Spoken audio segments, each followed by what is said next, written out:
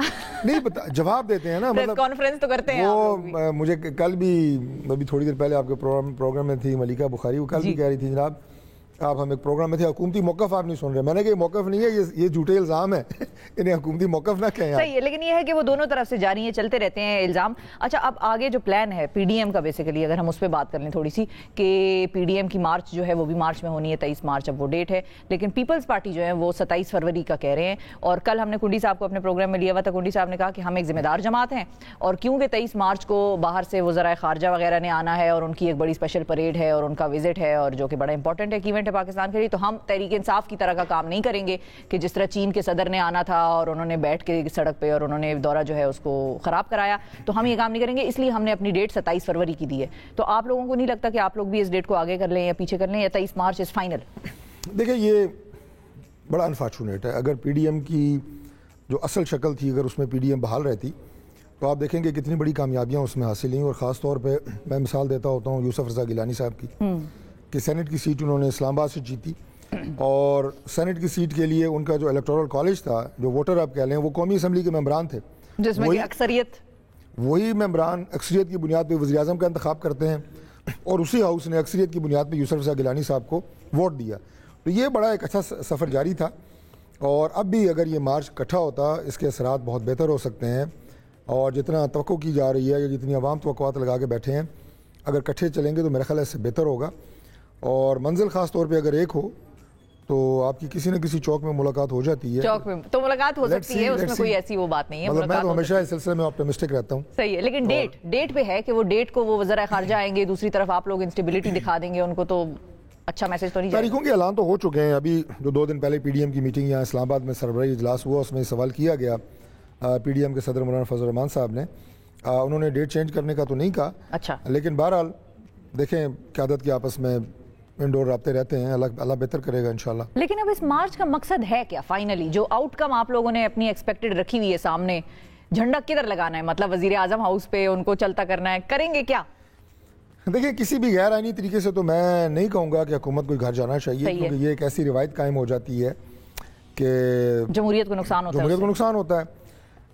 لیکن اگر آپ عوامی دباؤ اور عوامی پریشر کو دیکھیں تو وہ بھی آپ یہ کہیں کہ جیسے پریشر کوکر میں ایک سٹیم بن رہی ہوتی ہے نا, اس طرح عوام کے جذبات ہیں جو کہ اب برداشت سے باہر ہو چکے ہیں. اور میں اس کو بالکل اگر سادہ الفاظ میں کہوں تو ایک عام آدمی کی جو زندگی ہے وہ بہت مشکل ہو گئی ہے. ہم آپ کو دیکھتے ہوں گے, آپ دوبارہ میں یہ کہوں گا کہ حکومتی ممبران جو ہیں وہ کچھ اعداد و شمار لے کے آتے ہیں, معیشت کے بارے میں کچھ فگرز ان کے پاس ہوتی ہیں, کچھ انگریزی بولتے ہیں, کچھ اشاریے ادھر ادھر کرتے ہیں. لیکن ہمارے جو 4-5 چیزیں ہیں ایک عام پاکستانی کی 80% سے زائد, وہ کیا ہیں؟ وہ اس کے گھر کی روٹی ہے 3 وقت کی, بچوں کی والدین کی دوائی ہے, بچوں کی فیس ہے, گھر کا کرایہ ہے, بجلی گیس کے بل ہیں. یہ چند چیزیں اگر پوری نہیں ہو رہی, ایک چیز آپ کر رہے ہیں دوسری شارٹ ہو رہی ہے, وہ کر رہے ہیں تیسری شارٹ ہو رہی ہے, تو ہمارے 80% پاکستانی بیچارے اسی چکر میں پڑے ہوئے ہیں کہ ان کی یہ روزمرہ زندگی کے معاملات پورے نہیں ہو رہے. اور 1 کروڑ سے زائد جو ابھی آج کل ریسرچ آ رہی ہیں, ڈیٹا آ رہا ہے, اس میں 1 کروڑ سے زائد لوگ اس دور میں سطح غربت سے نیچے گئے ہیں. سطح غربت کیا ہے؟ کہ جنہیں 3 وقت کا کھانا میسر نہیں ہے, یہ اس لیول کو کہتے ہیں. تو اس میں عوام ظاہر تنگ ہیں, چاہتے ہیں کہ کوئی لیڈ کرے, ہم نکلیں. اور اب اس کا نتیجہ وزیر اعظم کی استعفے کی شکل میں ہو سکتا ہے, ووٹ آف نو کانفیڈنس کی شکل میں ہو سکتا ہے. نہیں, لیکن وہ لیڈ کی آپ نے بات کی ہے, وہ لیڈ کون کر رہے ہیں؟ فضل الرحمان صاحب, کیونکہ میاں صاحب تو انگلینڈ میں ہیں, وہ کیا آئیں گے واپس؟ ان کا کیا ہے پلان؟ جاوید لطیف صاحب کو 2-3 دن پہلے میں سن رہی تھی، وہ کہتے ہیں وہ آ رہے ہیں بس وہ 3 ایسے بتا رہے تھے جیسے 3 ہفتے شاید رہتے ہیں ان کے آنے میں. بات تو یہ ہے کہ اگر اپوزیشن کے کچھ ممبران یہ سمجھتے ہیں، کیونکہ یہ بات وہ کرتے رہتے ہیں اس لیے میں اس کا جواب دے رہا ہوں کہ میاں نواز شریف صاحب کا رول کوئی پاکستان کی سیاست میں ختم ہو گیا ہے، تو ظاہر ہے یہ ان کی بھول ہے. میاں نواز شریف صاحب بے شک لنڈن میں ہیں لیکن پاکستانی سیاست میں آج بھی وہ ایک بنیادی اور کلیدی کردار ادا کر رہے ہیں، اور اپنی جماعت کو تو وہ لیڈ کر رہے ہیں قائد کی حیثیت سے. باقی ان کی جماعت ساری یہاں پہ ہے، صدر جماعت میاں شہباز شریف صاحب یہاں پہ ہیں، لیڈر آف اپوزیشن ہیں، ہمارے دیگر سینئر رہنما موجود ہیں، مریم نواز صاحبہ موجود ہیں، حمزہ صاحب لیڈر آف اپوزیشن ہے پنجاب میں. تو یہ کوئی انشاءاللہ شک میں نہ رہے کہ اس مارچ کی شدت میں کوئی کمی ہوگی یا اس میں کوئی جوش و خروش کم ہوگا یا لوگوں کی تعداد اس میں کم ہوگی. یہ ایک بڑا بھرپور انشاءاللہ تعالیٰ مارچ ہوگا. صحیح ہے. اور میاں صاحب کی واپسی؟ دیکھیں میاں صاحب کی واپسی کے حوالے سے تو جب وہ گئے تھے آپ کو پتہ ہے عدالتوں کے ذریعے گئے، اس میں چونکہ بہت سارے لوگ باتیں کرتے ہیں. نہیں، شیریں مزاری صاحبہ باقاعدہ روئی تھیں، وہ تو وزیر اعظم کہتے ہیں کہ یہ تو شیریں بس رو پڑی تھی تو میں نے جانے دیا. اس وقت کوئی جو پوزیشن تھی ان کے اپنے بنائے ہوئے میڈیکل بورڈز تھے، سب نے میاں صاحب کو کہا کہ انہیں جانا چاہیے. تو آپ دیکھیں کس وقت انہیں اجازت ملتی ہے لندن سے کہ وہ واپس آئیں. اور میرا اپنا ذاتی اوپینین بھی میں آپ کو دے دیتا ہوں. جی، کیونکہ آپ خود بھی ڈاکٹر ہیں. آپ تو نہیں، میں آپ کو ایک پولیٹیکل اوپینین دینے لگا ہوں. ڈاکٹر کی بات مجھے لگا آپ ان کی اس پہ بات کریں. وہ تو میں نے آپ کو بتا دی ہے، اس پہ کئی دفعہ میں پروگرام آگے کر چکا ہوں ان کی میڈیکل کنڈیشن پہ.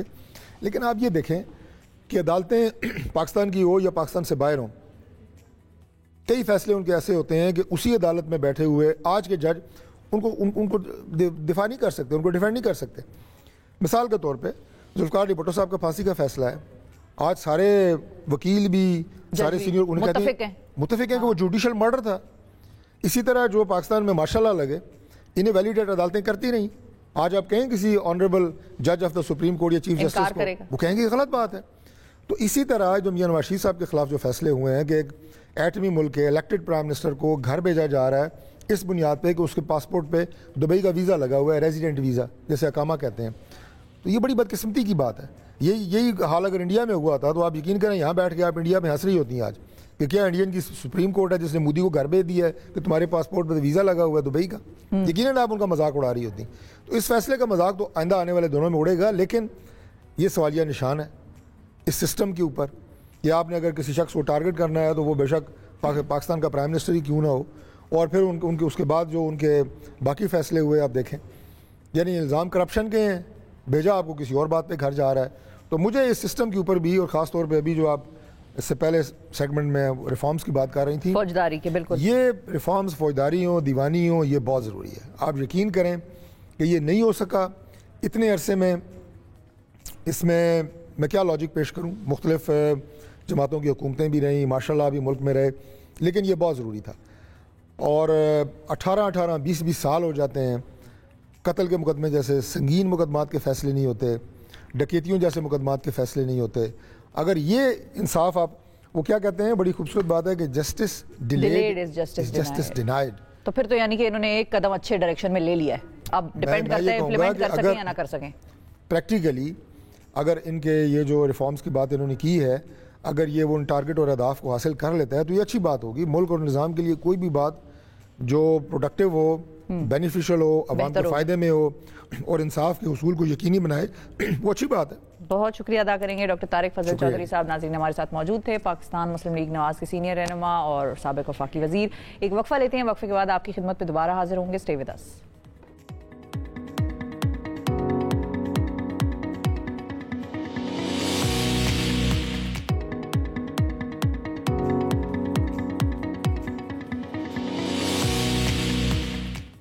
Welcome back to the program. ناظرین کچھ تعلیم کے حوالے سے بات کرتے ہیں. ایک سروے آیا ہے ناظرین جس میں کہ یہ پتہ لگا ہے کہ پاکستان کے بچوں کی اگر ہم بات کریں تو 90% ہمارے جو پاکستان کے برینز ہیں جن کو ہم کہتے ہیں جنہوں نے آگے اس ملک کو لیڈ کرنا ہے، لیڈرز بننا ہے، ان کے برینز میں کے بارے میں یہ بتایا گیا ہے اس سروے میں کہ 90% وہ بچے ہیں جو کہ میتھس اور سائنس میں ویک ہیں پاکستان کے. تو اس پر ہم بات کریں گے کہ ایسا کیوں ہے. اور ایک ساتھ خوشخبری بھی آپ کو دے دیں،